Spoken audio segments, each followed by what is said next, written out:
Hi, shalom. Choices. Who doesn't like choices? Fellow drives down the highway and he comes to a small diner. He's famished. Comes in, waitress gives him a menu. He opens up the menu, says fried chicken. So he looks at the waitress and he says, "So what are my choices?" She says, "Yes or no." Very clear and very simple. Say, nah, that's not really choice. Okay, well, have you ever been in this situation? It's a hot day outside. There's a long line waiting for ice cream. Comes your turn, and the fellow says, "What flavor?" And you have seconds to make a decision of 92 flavors. Would you like to be in that situation? Choices make you meshuggah, can make you crazy. Let's go back to the first example. It doesn't seem to be much of a choice, right? Well, let me perhaps give you some background. What were to be if this diner had the best fried chicken in the entire state? And this has been proven. All of the critics agree that if there's anywhere in the state of Utah to eat fried chicken, and you want a cuisine of fried chicken, this is the place to go. Now, when you come in and you ask for the menu and they say it's fried chicken, you've already made your choice. You've decided that you want fried chicken and you chose the best place for it. It would not enhance this place if they offered you vegetarian. For vegetarian, I don't go to this diner. I'm going to this diner because it's the best fried chicken.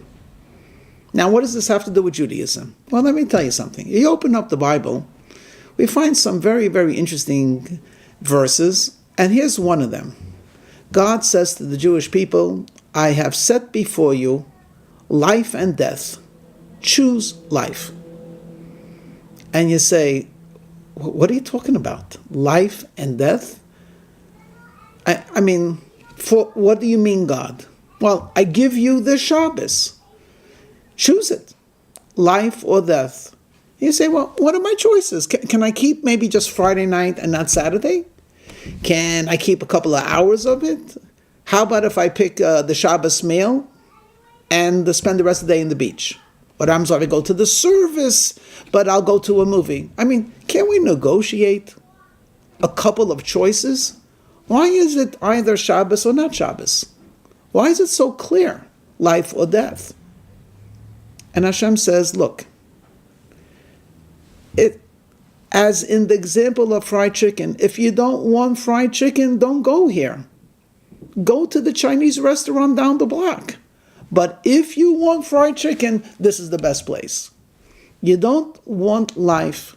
Yeah, you could experiment by all means. Find something that's meaningful to you as you mature, as your family changes. If you relocate, you'll find something else that talks to you. And if you don't find it now, you might find it tomorrow. You might change. But if you're looking for life, I'm telling you what is life. You have 24 hours, for example. You want to connect to your family. You cannot find a better model of 24 hours where there's no cooking, there's no laundry, there's no cell phones, there's no business.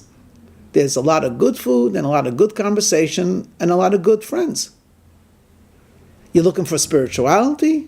Sure, you could go to India, you could meditate on the seashore, you could go hiking. There's a lot of ways to find spirituality, but I'll give you life. Go, keep Shabbos, go to a synagogue where you'll pray, you'll sing, you'll study, you'll listen. You won't find a better model than that. You could always change your synagogue. It'll be the same model, just a different rabbi, a different kiddush, and some different people.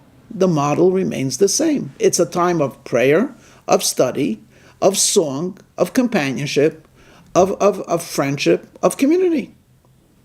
You see, Hashem gave us the opportunity to live a full life by making the choices so clear.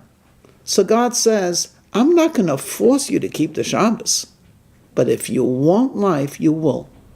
I'm not going to force you to keep kosher, but if you want a diet, sure. There's gluten-free, there's vegetarian, there's the protein only, the carbohydrate only. You could make yourself completely crazy trying to find a diet. You want to know life? Life is a kosher diet. Choose life. We live in a world where there are a lot of choices, but the choices are really not clear. The choices are between one shade of gray to another shade of gray. Is that truly a real choice? If you had your pistachio-flavored ice cream, would you really be satisfied? Would you not wonder if the walnut flavor is even better?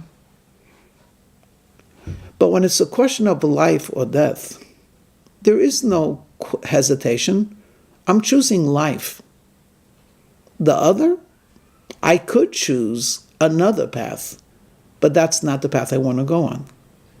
So clarity of choice is as important as making the choice. You choose life. You don't have to choose life.